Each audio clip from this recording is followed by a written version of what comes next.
Merry Christmas! We have a special gift today. I'll just take it out of the bag. Just a moment. It's an infinite bag here, so... It's the new TUF Gaming from 2023. Asus.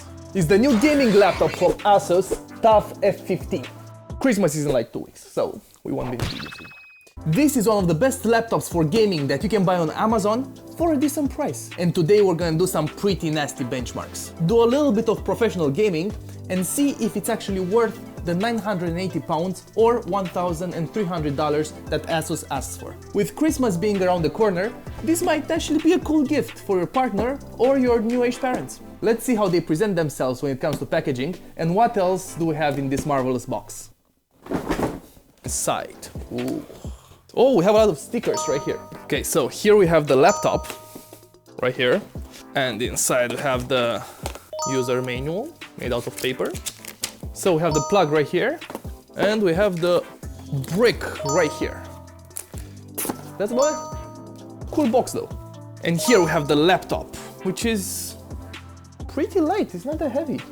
The exterior of the laptop is made of aluminum as they try to keep the weight down. The design is quite sleek and very gaming-esque. It has the TUF emblem right here, right there, and it looks like you're taking your gaming career seriously. We have the back right here with something that looks like a button, but it's not a button. Pretty cool.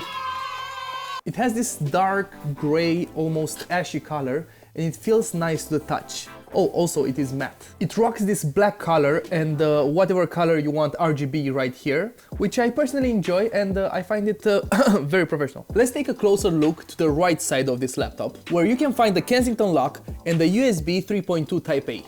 If we flip it to the other side, we can find right here the power port, the wired Ethernet port which supports gigabyte speeds, and full-size HDMI 2.1 port, so it can do 4K at 120Hz or up to 8K at 60Hz. Down here we have a Thunderbolt 4 with DisplayPort support, a USB 3.2 Type-C with power delivery and DisplayPort support, a USB 3.2 Type-A, and a combo jack.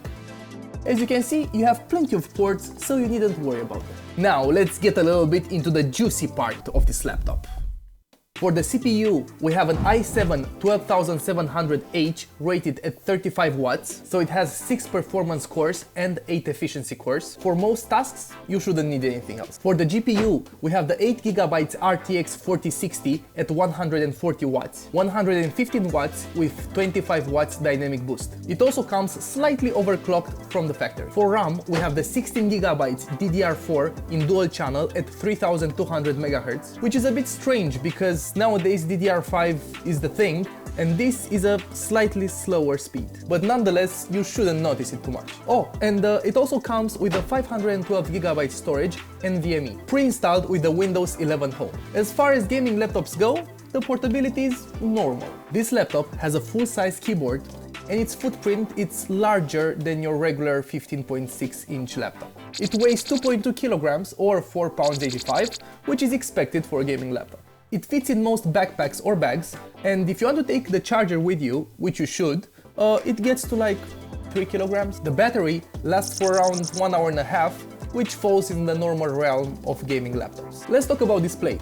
It has a 15.6-inch IPS screen at 1080p and 144Hz, which is plenty for a gaming laptop in this price range. Oh, it also has G-Sync, and it's been advertised with 100% of the sRGB colors and 75.35% of the Adobe RGB colors. Although some people on the internet reported this as supporting only 92% of the sRGB colors. So if you plan on doing some photography or video editing work, you can, but just don't rely on it too much. The webcam is 720p and it looks decent. It's there, it's a webcam, not much can be said about it. Oh, and also this is how the microphone sounds when I scream to my teammates to come top because I'm getting ganked. Wow. The keyboard feels really nice and I can type really fast on it. And also the trackpad, you have a lot of real estate. And it's just so smooth, I don't know, I just like it. The travel is nice, there is solid feedback whenever you press a button, and I can see myself typing away on this keyboard all day. Sound quality is decent, being powered by 2 speakers, most probably 5 watts each, and it sounds like this.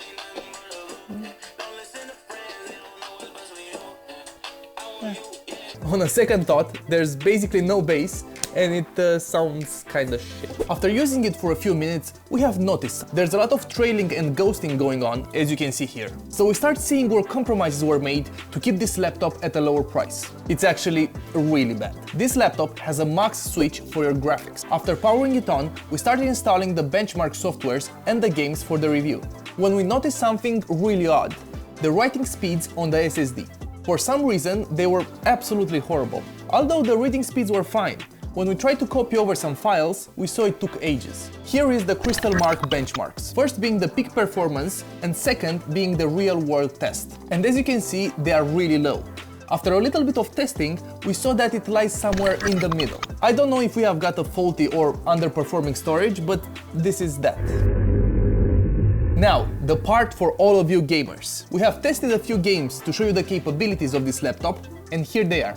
The first game we went through was Cyberpunk 2077, and at 1080p on the high preset without DLSS, we have got an average of 65 FPS and 33 FPS for the 1% lows. And with the ray tracing medium preset and frame generation on, we got about 88 FPS and the 1% low of 31.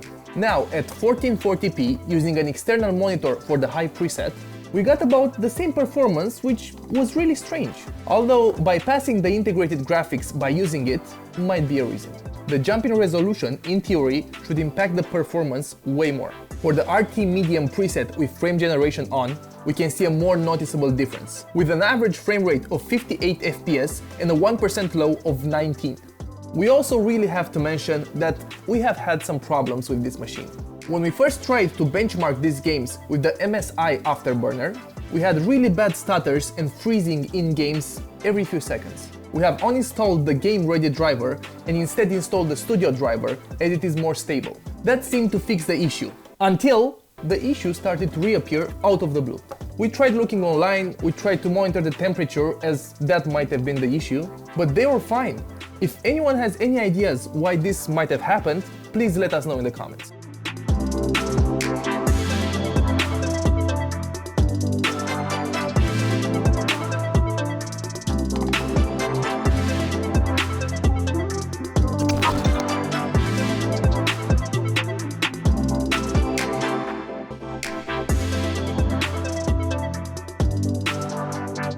We have also went through Geekbench, and here you have the scores for single, multi-core and OpenCL, all of them being pretty decent.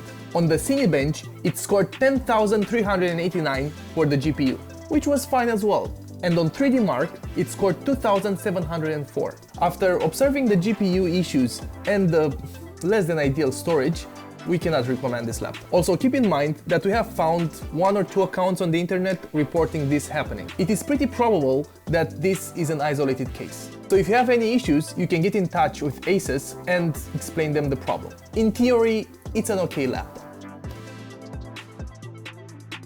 Now, don't forget to like, subscribe, smash the notification bell, leave a comment down below and tell us what you think about this laptop. And also, our latest 2 videos are right here.